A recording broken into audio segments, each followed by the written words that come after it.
Hello বন্ধুরা, তো যেমনটা আমরা আগের এপিসোডে দেখেছিলাম, মিস্টাং উডং তার লেভেল ব্রেক থ্রু করে ফেলেছিল এবং অবশেষে সে একটি টাইটেল ডুয়োলো লেভেলের মাস্টার হয়ে উঠেছিল। কিন্তু অন্যদিকে ইউহা এখনও তার লেভেল 89-এই আটকে ছিল, কারণ লেভেল 90-তে যাওয়ার জন্য তাকে নিজের সেকেন্ড সোল কোর তৈরি করতে হবে, যা যে কতটা ডিফিকাল্ট কাজ তা বলাই বাহুল্য। আসলে সেকেন্ড সোল কোর সাধারণত সেই কাল্টিভেটরদেরই তৈরি করতে হয় যারা আল্টিমেট ডুয়োলো লেভেলে পৌঁছায়, কিন্তু ইউহা তো ইতিমধ্যেই নিজের ফার্স্ট সোল কোর তৈরি করে ফেলেছিল, তাই শুধু টাইটেল ডুয়োলো লেভেলে এন্টার করার জন্যও তাকে সেকেন্ড সোল কোর বানাতেই হবে। মাস্টার জু ইতিমধ্যেই আল্টিমেট ডুয়োলো লেভেলের মাস্টার হয়ে গিয়েছিলেন, তাই তিনি ইউহাকে এই বিষয়ে বোঝান কিভাবে সে সেকেন্ড সোল কোর তৈরি করতে পারে। এর দুটি পদ্ধতি ছিল, একটি ইকুয়াল রেজোনেন্স মেথড আর অন্যটি ইয়েন ইয়াং কমপ্লিমেন্টেশন মেথড, যেটা ডাইটানো ব্যবহার করেছিল। তাই ইউহা সিদ্ধান্ত নিল সে ঠিক এই মেথডটাই ব্যবহার করে সেকেন্ড সোল কোর তৈরি করবে। এরপর আমরা দেখি ইউহাকে একটি সিক্রেট অপারেশনের জন্য স্টার এম্পায়ারের দিকে পাঠানো হয়। সেখানে পৌঁছানোর পর ইউহা জানতে পারে সে 3টি এম্পায়ারের টাইটেল ডুয়োলো সোল মাস্টার্সদের সঙ্গে মিলে সান মুন এম্পায়ারের এম্পায়ারকে হত্যা করার মিশনে যাবে। এই অপারেশনের নাম দেওয়া হয়েছে এম্পায়ার অ্যানাহিলেশন অপারেশন। আর এখান থেকেই নেক্সট এপিসোডের শুরু, ঠিক সেই একই সিন থেকে যেখানে হোয়াইট টাইগার মাস্টার ডিউক এই এম্পায়ার অ্যানাহিলেশন অপারেশনের ডিটেলস বুঝিয়ে দিচ্ছিলেন। হোয়াইট টাইগার মাস্টার ডিউক বলেন, জু তিয়ানরেন অবশ্যই খুবই তরুণ, কিন্তু তবুও সে তার জেনারেশনের সবচেয়ে বড় জিনিয়াস এবং অত্যন্ত বিপজ্জনক এম্পায়ার। যতদিন জু তিয়ানরেন বেঁচে থাকবে এই যুদ্ধ কখনো শেষ হবে না, বরং ভবিষ্যতে এই যুদ্ধ আরও দ্রুত ছড়িয়ে পড়বে। তাই যদি আমরা এই অপারেশনে জু তিয়ানকে হত্যা করতে পারি, তাহলে সানমুন এম্পায়ারের ভেতরেই সিভিল ওয়ার শুরু হয়ে যাবে, আর জু তিয়ানরেনের ভাইয়েরা এম্পায়ারের সিংহাসনের জন্য নিজেদের মধ্যে লড়াইয়ে জড়িয়ে পড়বে। যদিও জু তিয়ানের একটি ছেলে ইতিমধ্যেই জন্মেছে, কিন্তু সে এখন মাত্র 1 মাসের শিশু, তাই এই সিংহাসন তার পাওয়া সম্ভব নয়। এটা শুনে ইউহাও সম্পূর্ণ শকড হয়ে যায়। কি বললে? জু তিয়ানের ছেলে জন্মে গেছে? এই কথা শুনেই ইউহাওয়ের মনে পড়ে যায় মিস অরেঞ্জের কথা, যেখানে মিস অরেঞ্জ তাকে বলেছিল, যেই আমার প্রতিশোধ নিতে আমাকে সাহায্য করবে, জু তিয়ানরেন অবশ্যই তোমার শত্রু, কিন্তু সেই আমার পাশে দাঁড়িয়ে আছে। এই সব কিছু মনে করতে করতে ইউহাও নিজের মনে ভাবতে থাকে, মিস অরেঞ্জ, তুমি শেষ পর্যন্ত এটা কেন করলে? তুমি নিজেকে এই সব ঝামেলার মধ্যে কেন জড়াচ্ছ? অন্যদিকে হোয়াইট টাইগার মাস্টার ডিউক আবার বলতে থাকে, সানমুন এম্পায়ারে থাকা আমাদের গুপ্তচরদের থেকে খবর এসেছে আগামী 7 দিনের মধ্যে সেখানে একটি হেভেন ওয়ার্শিপ সেরিমনি অনুষ্ঠিত হবে, আর সেই অনুষ্ঠানে জু তিয়ানরেন হবে চিফ অফিসিয়াল গেস্ট, আর এটাই হবে তাকে হত্যা করার সবচেয়ে সেরা সুযোগ। এই সেরিমনির লোকেশন মিংডু সিটির সাউথ রিজিয়ন অংশে। সবাই মন দিয়ে হোয়াইট টাইগার মাস্টার ডিউকের প্ল্যান শুনছিল। তিনি বলেন, আমরা সবাই জানি জু তিয়ানের চারপাশে অনেক শক্তিশালী পাওয়ার হাউসেস থাকবে। তাদের সবাইকে জু তিয়ানরেন থেকে আলাদা করতে আমাদের একটি ডাইভার্শন দরকার, আর সেই জন্য আমরা মিংডু সিটির লার্জেস্ট অ্যামিউনিশন ডিপোতে আক্রমণ করব, যা আসলে পুরো শহরের সবচেয়ে বড় ওয়েপন স্টোরেজ। সেখানে আক্রমণ চালানো হলে সব পাওয়ারফুল ফিগার্স ওই দিকেই আকৃষ্ট হয়ে যাবে, আর সেই সুযোগে আমরা জু তিয়ানকে হত্যা করতে পারব। হোয়াইট টাইগার মাস্টার ডিউক আরও জানালেন, এখানে 3টি এম্পায়ারের মোট 15 জন টাইটেল ডুয়োলো সোল মাস্টার্স উপস্থিত আছে, যারা 2টি আলাদা গ্রুপে ভাগ হবে। প্রথম গ্রুপ, যেটিকে নেতৃত্ব দেবেন সিনিয়র চিয়ানি, যিনি হেভেনলি সান ডুয়োলো নামেও পরিচিত। তাদের মিশন হবে অ্যামিউনিশন ডিপোতে আক্রমণ করা, যাতে সব শক্তিশালী ব্যক্তিরা সেই দিকে চলে যায়। আর দ্বিতীয় গ্রুপের নেতৃত্ব দেবেন সিনিয়র দেবসি, যিনি 4 জন টাইটেল ডুয়োলো সোল মাস্টার্সকে সঙ্গে নিয়ে সরাসরি জু তিয়ানের আক্রমণ চালাবেন। ইউহাও অন্যদিকে এই প্ল্যানটা মন দিয়ে শুনছিল, আর নিজের মনে ভাবছিল এই প্ল্যানটা খুবই রাফ এবং অদ্ভুত, কারণ সানমুন এম্পায়ারের কাছে 2 জন আল্টিমেট ডুয়োলো লেভেলের মাস্টারও আছে। তাহলে তাদের কথা এখানে কেন বলা হচ্ছে না? যদিও ওই 2 আল্টিমেট ডুয়োলোকে একে অপরের থেকে আলাদা করাও যায়, একজন হয়তো অ্যামিউনিশন ডিপোর দিকে চলে যাবে, কিন্তু তবুও একজন জু তিয়ানের পাশে থেকেই যাবে, আর সে একাই যথেষ্ট হবে দেবুসি এবং তার সব সুপার ডুয়োলো লেভেলের কাল্টিভেটরদের হারানোর জন্য। আর তাছাড়া শুধু একটা অ্যামিউনিশন ডিপোতে বিস্ফোরণ ঘটালে এতগুলো টাইটেল ডুয়োলো সোল মাস্টার্স কি সত্যি ওই দিকে চলে যাবে? ইউহা নিজের মনে এইসব হিসেব কষছিল। ঠিক তখনই হঠাৎ হোয়াইট টাইগার মাস্টার ডিউক ইউহাকে বলে, এই মিশনে তোমার কাজ হবে এই সব টাইটেল ডুয়োলো সোল মাস্টার্সদের নিরাপদে সানমুন এম্পায়ারের ভেতরে এন্টার করানো। আর যখন এই 15 জন টাইটেল ডুয়োলো সোল মাস্টার্স মিংডু সিটির ভেতরে ঢুকে যাবে, সেই মুহূর্তেই তোমার মিশন কমপ্লিট হয়ে যাবে, মানে ইউহাকে কোনো ফাইটই করতে হবে না। এটা শুনে ইউহা শুধু মাথা নাড়ল, তারপর ম্যাপের দিকে এগিয়ে গিয়ে বলল, মিংডু সিটিতে ঢোকা ততটা কঠিন নয়, কিন্তু আমি চাই পথে সবাই শুধু আমার অর্ডারই ফলো করবে, মানে আমি তাদের লিড করব। এটা শুনে ডোলিং এম্পায়ারের টাইটেল ডুয়েলো সোল মাস্টার্সরা অবাক হয়ে গেল। এ ছেলে কি বলছে? এ তো এত শক্তিশালীও নয়। ইউহা তাদের মুখের দিকে তাকিয়ে বলল, এটা করা জরুরি, কারণ যদি শুধু আমার অর্ডার ফলো করা হয় তবেই আমি গ্যারেন্টি দিতে পারবো আমি সবাইকে নিরাপদে মিংডু সিটিকে ঢোকাতে পারবো।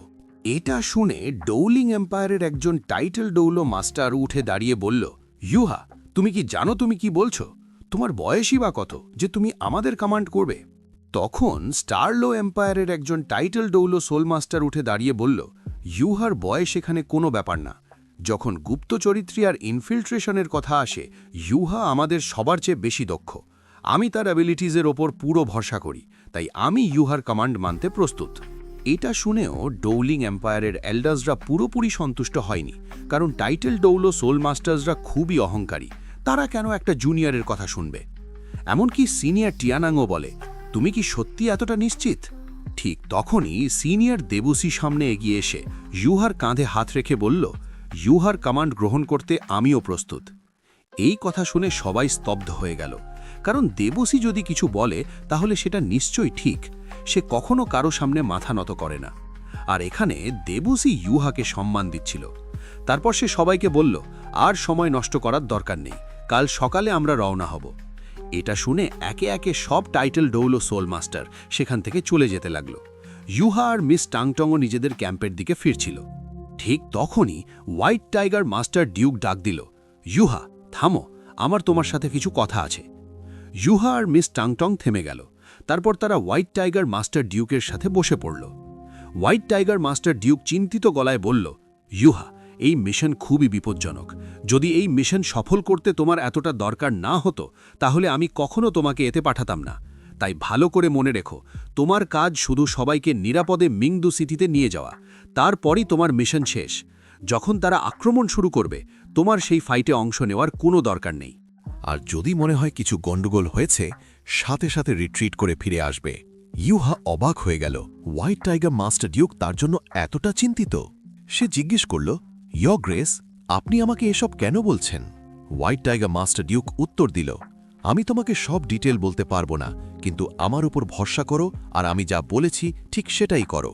তোমার সেফটি সবচেয়ে গুরুত্বপূর্ণ। এই কথা শুনে ইউহা মনে মনে তার ওপর ভরসা করতে শুরু করল, কারণ সে আর তাকে আগের মতো ঘৃণা করে না। ইউহা বলল, ঠিক আছে, আমি বুঝেছি। এরপর ক্যাম্পের বাইরে এসে মিস ট্যাংটং জিজ্ঞেস করল, মনে হচ্ছে এই অপারেশনে কিছু গণ্ডগোল আছে।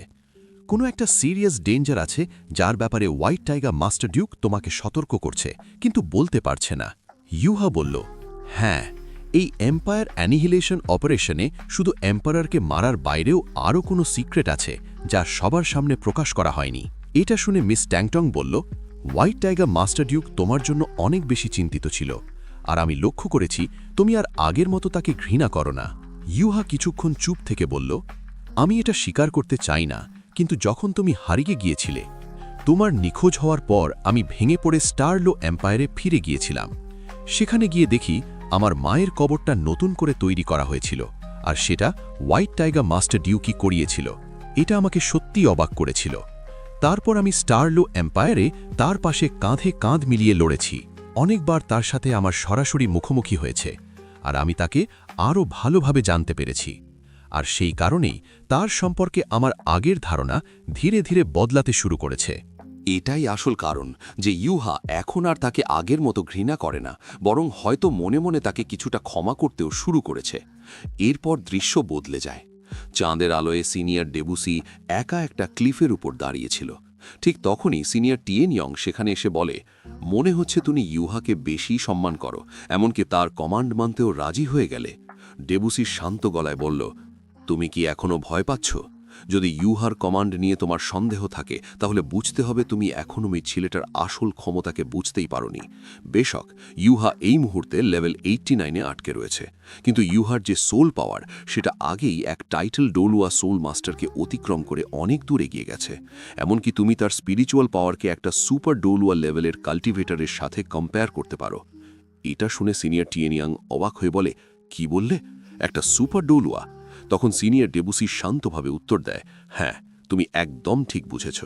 ইউহা অনেক আগেই নিজের প্রথম সোল কোর জেনারেট করে ফেলেছে, আর ইউহার ট্যালেন্ট আর কাল্টিভেশন স্পিড যদি এমনই থাকে তাহলে তাকে আরও মাত্র 10 বছর সময় দেওয়া হয়, সে সহজেই তোমাকেও সারপাস করে যাবে। এইসব কথা বলার পর সিনিয়র ডেবুসি আবার সিনিয়র টিয়েনিয়াংকে লক্ষ্য করে বলে, তুমি অনেক বেশি অস্থির দেখাচ্ছ। হয়তো এই কারণেই তুমি কারোর উপর ভরসা করতে পারছো না। সব কিছু জানার পরেও তুমি এখানে সন্দেহ করছিলে। তখন সিনিয়র টিয়েন ধীরে উত্তর দেয়, হ্যাঁ, হয়তো তুমি ঠিকই বলেছ। কারণ ডোলিং এম্পায়ার ইয়ান এম্পায়ারের মতো অতটা শক্তিশালী নয়। যদি একবার সানমুন এম্পায়ার টিয়েন এম্পায়ারকে পুরোপুরি পরাজিত করে ফেলে বা তাদের থেকে ফোকাস সরিয়ে ডোলিং এম্পায়ারের দিকে দেয়, তাহলে আমরা একদমই তাদের আটকাতে পারবো না। আমাদের কাছে তাদের থামানোর মতো শক্তি নেই। এই অপারেশন অত্যন্ত গুরুত্বপূর্ণ, কারণ আমাদের 3টি এম্পায়ারের ভবিষ্যতের সাথে জড়িয়ে আছে। এত গুরুত্বপূর্ণ মিশন আমি কোনো বাচ্চার হাতে তুলে দিতে চাইনি। তাহলে আমি নার্ভাস হব না কেন? এটা শুনে সিনিয়র দেবু একটা দীর্ঘশ্বাস ফেলে বলে, আমি কখনোই আশা করিনি যে কোনোদিন আমরা এমন একটা ডেসপারেট সিচুয়েশনে পড়ব। একসময় ছিল যখন আমি খুবই অ্যারেগেন্ট ছিলাম। আমার মনে হতো আমি এতটাই শক্তিশালী যে আমি শত্রুদের আমাদের বর্ডার থেকে অনেক দূরে রাখতে পারবো। আমি পুরোপুরি কনফিডেন্ট ছিলাম। কিন্তু এখন যখন আমি পিছনে তাকাই, তখন নিজের ওপরই হাসি পায়। কিভাবে আমি এতটা অ্যারেগেন্ট হয়ে গেলাম? আমার আরও ভালোভাবে প্রস্তুতি নেওয়া উচিত ছিল। তখন সিনিয়র টিয়ানিয়ন কলে, এখন এসব ভেবে কোনো লাভ নেই, সব কিছু অতীতে রয়ে গেছে। আমরা পাস্ট পরিবর্তন করতে পারবো না, কিন্তু ফিউচার নিয়ে আমাদের ভাবতেই হবে। আর এই মুহূর্তে আমাদের ভবিষ্যৎই দাওয়াতে ঝুলছে। তাই আমি জানতে চাই, মিংডাও সিটি থেকে যে ইন্টেলিজেন্স রিপোর্ট আমরা পেয়েছিলাম সেটা কি পুরোপুরি কনফার্মড? তখন সিনিয়র দেবু উত্তর দেয়, হ্যাঁ, এতে কোনো সন্দেহ নেই। আর একবার আমাদের মিশন কমপ্লিট হয়ে গেলে তুমি সঙ্গে সঙ্গে সেখান থেকে চলে যাবে, আমার চিন্তা করো না। এই কথা শুনে মনে হচ্ছিল সিনিয়র দেবু সেখানেই থেকে নিজেকে স্যাক্রিফাইস করতে চলেছে। তখন সিনিয়র টিয়ানিয়াং শান্তভাবে বলে, ঠিক আছে, আমি বুঝেছি, তুমি নিজের খেয়াল রেখো। এরপর সিন শিফট হয়ে একে একে সবার দিকে যায়, যারা কেউ কাল্টিভেশন প্র্যাকটিস করছে, কেউ বা অস্থিরভাবে পরের দিনের অপেক্ষা করছে। আমরা এখানে প্রিন্সেস ভিনাকে তার টেন্টের ভেতরে দেখি। সে দুঃখে কাঁদছে। হয়তো সে জানে এই মিশনের শেষ কি হতে চলেছে। সিনিয়র দেবু আর কখনো ফিরে আসবেন না। বাকিরা টাইটেল ডুয়েল ও সোল মাস্টাররাও একইভাবে অস্থির হয়ে অপেক্ষা করছিল পরের সকালের জন্য। অবশেষে সূর্য ওঠে, সকাল হয়ে যায়। আমরা দেখি আগেই সব টাইটেল ডুয়েল ও সোল মাস্টার সেখানে পৌঁছে গেছে। ইউহো আর মিস ট্যাংট্যাংও শেষে সেখানে এসে পৌঁছায়। এখানে সিনিয়র দেবু আর সিনিয়র টিয়ানিয়াং মিশনে যাওয়ার জন্য পুরোপুরি প্রস্তুত ছিল। যাওয়ার আগে সিনিয়র দেবু প্রিন্সেস ভিনার কাঁধে হাত রাখে, যেন তাকে বলছে, সাহস রাখো। যদিও সে জানে সে আর ফিরে আসবে না। তখন হোয়াইট টাইগার মাস্টার ডিউক সবার দিকে তাকিয়ে বলে, সেফ ট্রাভেল, আর আশা করি তোমরা জয় নিয়ে ফিরবে। তখন সব টাইটেল ডুয়েল ও সোল মাস্টার একসাথে উত্তর দেয়, আর তারা তাদের মিশনের উদ্দেশ্যে রওনা হয়ে যায়। অন্যদিকে হোয়াইট টাইগার মাস্টার ডিউক আর তার সৈন্যরা সবাই তাদের স্যালুট করছিল। এরপর পরের সিনে দেখা যায় তারা আকাশে উঠতে উঠতে সানমুন এম্পায়ারের বর্ডারের দিকে এগিয়ে যাচ্ছে। ঠিক তখনই সিনিয়র দেবু ইউহোকে ডেকে বলে, ইউহো, আমরা বর্ডারের খুব কাছে পৌঁছে গেছি, এখন থেকে তোমার কাজ শুরু। এটা শুনে ইউহো আবার তার স্পিরিচুয়াল ডিটেকশন আর শেয়ারিং টেকনিক অ্যাক্টিভেট করে। এর ফলে তার ভিশন সবার কাছে দৃশ্যমান হয়ে ওঠে। এটা দেখে সব টাইটেল ডুয়েল ও সোল মাস্টার সম্পূর্ণ অবাক হয়ে যায়, কারণ তারা কখনো এত শক্তিশালী টেকনিক আর স্পিরিচুয়াল পাওয়ার অনুভব করেনি। তাদের মনে হচ্ছিল যেন তারা উপর থেকে সব কিছু দেখছে। পুরো মিংডাও মাউন্টেন রেঞ্জের প্রতিটা ছোট বড় জিনিস তাদের কাছে একদম পরিষ্কার দেখা যাচ্ছিল। এমনকি যেখানে তাদের চোখ পৌঁছায় না, সেখানেও 360 ডিগ্রিতে সব কিছু দেখা যাচ্ছিল। কোনো ব্লাইন্ড স্পট নেই, যা ইনফিল্ট্রেশনের জন্য সবচেয়ে নিখুঁত সুবিধে। এমনকি সিনিয়র টিয়ানিয়াংও অবাক হয় বলে, তার স্পিরিচুয়াল পাওয়ার আমার কল্পনার থেকেও অনেক বেশি ভয়ঙ্কর।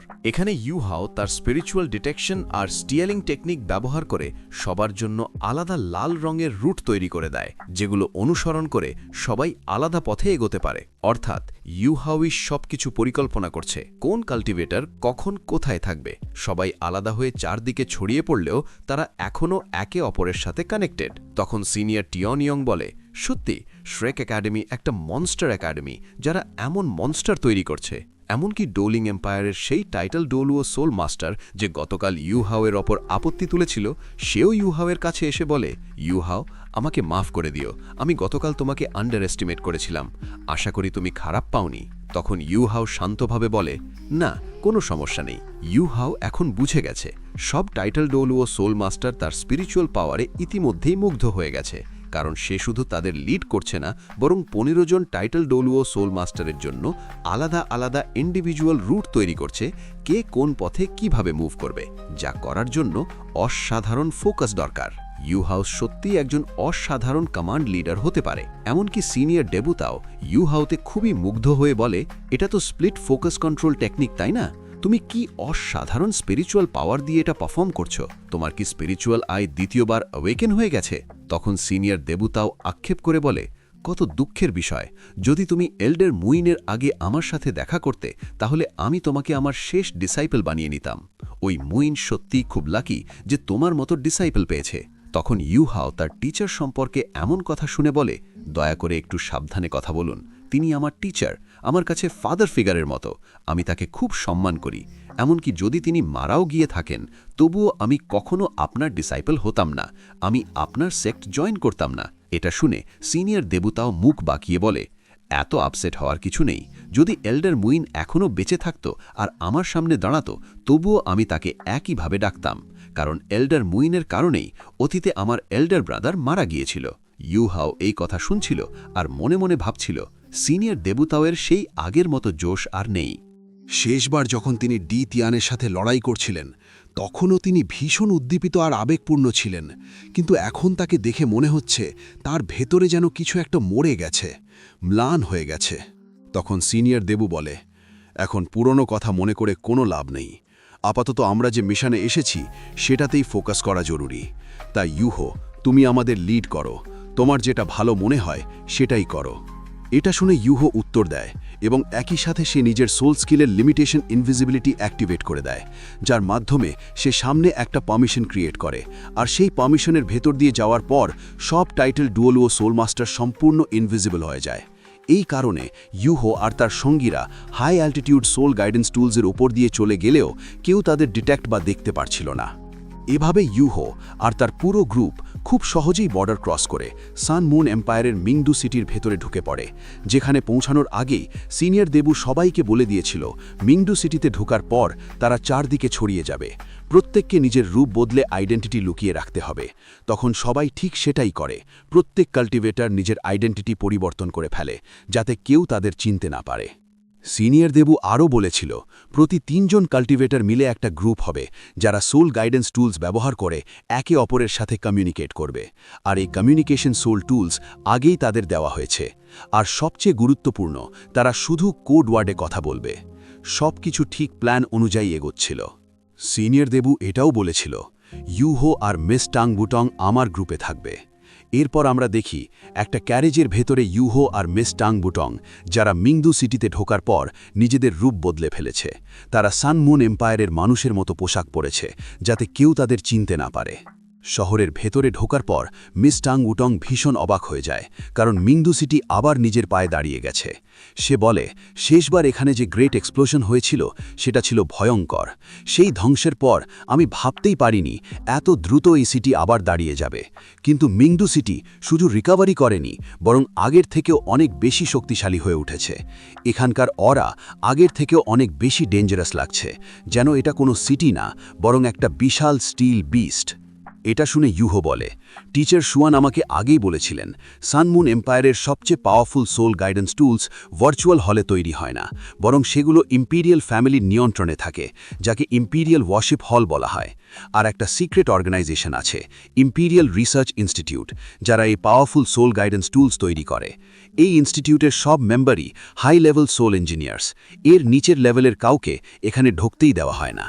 তাই যতদিন সান মুন এম্পায়ারের কাছে এই ইম্পিরিয়াল রিসার্চ ইনস্টিটিউট আছে, তাদের ফাউন্ডেশন কখনো নড়বে না, বরং তারা আরও শক্তিশালী হতে থাকবে। এভাবেই কথা বলতে বলতে তারা তাদের ডেস্টিনেশনে পৌঁছে যায়, যেখানে আমরা ইউহোর নতুন লুক দেখি। এরপর ইউহো হাত বাড়ায় আর মিস টাং বুটংও ক্যারেজ থেকে নিচে নামে। তার নতুন লুকে সে আগের মতো এতটা গর্জাস না হলেও এখনও ভীষণ সুন্দর আর এলিগেন্ট। ঠিক তখনই পাশে কিছু সোলজার্সদের আওয়াজ ভেসে আসে, যারা সবাইকে অ্যানাউন্সমেন্ট দিচ্ছিল। তারা স্পিকারে বলছিল, সান মুন এম্পায়ার সবসময় এভাবেই শাইন করুক আর হেভেন আমাদের ওপর ব্লেসিং রাখুক। হেভেন ওয়ার্শিপ সেরেমনি আমাদের নেশনকে আরও শক্তিশালী করবে। আমরা এম্পায়ারের আদেশে আমাদের বর্ডার্স বাড়িয়ে যাব, যাতে তার আলো পুরো পৃথিবীতে ছড়িয়ে পড়ে, ঠিক সূর্য আর চাঁদের মতো। এটা শুনে কিছু সাধারণ মানুষ নিজেদের মধ্যে বলছিল, এরা তো আমাদের মানুষই ভাবে না, কে জানে এরা কি করছে। অন্য একজন বলে, শুনেছি এম্পায়ার খুব শীঘ্রই হেভেন ওয়ার্শিপ সেরেমনি করবে, তাই ইম্পিরিয়াল প্যালেসের গার্ডস এত বেশি মিংদু সিটিতে জড়ো হচ্ছে, আর তাদের ভিআইপি প্রোটোকলের কারণে রাস্তা বন্ধ হয়ে গেছে। আমাদের জীবন একেবারে দুর্বিষহ হয়ে উঠেছে। পুরো সিটি জুড়ে এখন কঠোর সার্ভেলেন্স আর নিরাপত্তা ব্যবস্থা চলছে।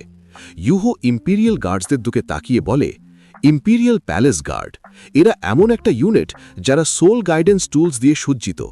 এরা সান মুন এম্পায়ারের হ্যান্ড অফ প্রোটেকশন অ্যান্ড নেশনের অংশ। তাদের আসল শক্তি আমরা এখনও বুঝতে পারছি না, কারণ তারা তাদের ট্রু পাওয়ার লুকিয়ে রেখেছে। তখন মিস টাং ভুটং বলে, মিংদু সিটির চারদিকে সোল ডিটেকশন টুলস ছড়িয়ে আছে, ছোট থেকে ছোট মুভমেন্টও নজরে রাখা হচ্ছে, তাই আমাদের আরও সতর্ক হতে হবে। এরপর সন্ধ্যার সিন। ইউহো আর মিস টাং ভুটং একটা হোটেলে পৌঁছায়। সেখানে সিনিয়র দেবু আগে থেকেই একটা রুমে তাদের জন্য অপেক্ষা করছিল। বাইরে একজন গার্ড দাঁড়িয়েছিল। সে ইউহোকে বলে, সিনিয়র দেবু তোমার সাথে একা কথা বলতে চান।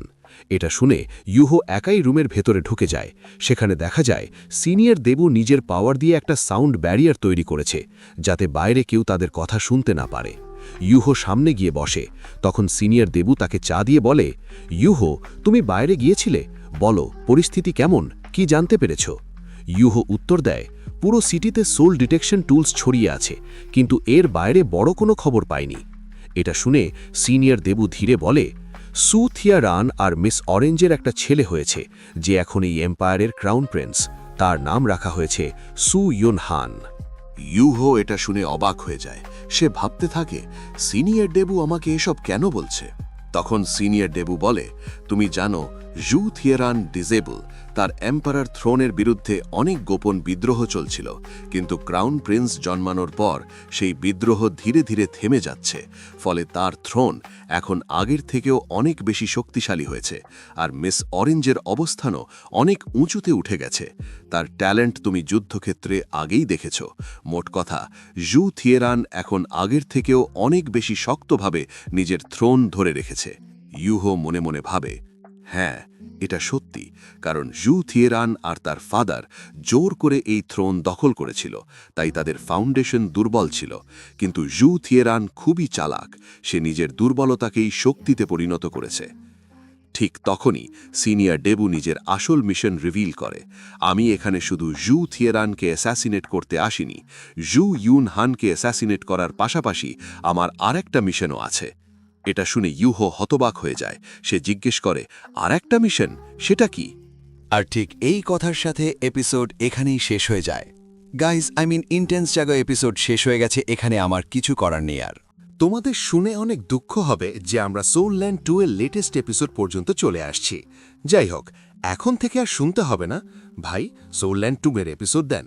ভাই, তোমরা আমাকে এই সিরিজটার জন্য অনেক বেশি চাপের মধ্যে রাখছিলা, এখন আবার এটা বলে চাপ দিও না, ভাই সোলল্যান্ড 2 দেন তাড়াতাড়ি। এখন কোনো চিন্তা ছাড়াই প্রতি সপ্তাহে একটা করে এপিসোড চলে আসবে, আর আমি সেটাই এক্সপ্লেন করব। আর আমার অন্য অনেক সিরিজ পেন্ডিংয়ে পড়ে আছে, সেগুলো কমপ্লিট করতে হবে। সো আমি আশা করি তোমরা এই সিরিজে যেমন আমাকে ভালোবাসা দিয়েছ, তেমনি আমার সব সিরিজেই একই ভালোবাসা দেবে। আর গাইস, তোমরা একবার অন্তত 100,000 ইয়ার্স চি রিফাইনিং সিরিজটা দেখা শুরু করো। বেশি না, শুধু 5টা এপিসোড দেখো। যদি তোমাদের ভালো না লাগে তাহলে তারপর আমাকে যা খুশি বলো। আর যদি না দেখেই মনে করো যে সিরিজটা ভালো হবে না, তাহলে অবশ্য আমার কিছু করার থাকবে না, তাই না? সো ঠিক আছে, অনেক কথা বললাম। তোমরা আমাকে কমেন্টে জানিও আজকের ভয়েস ঠিকঠাক আছে কিনা। See you in the next video, and thanks for watching.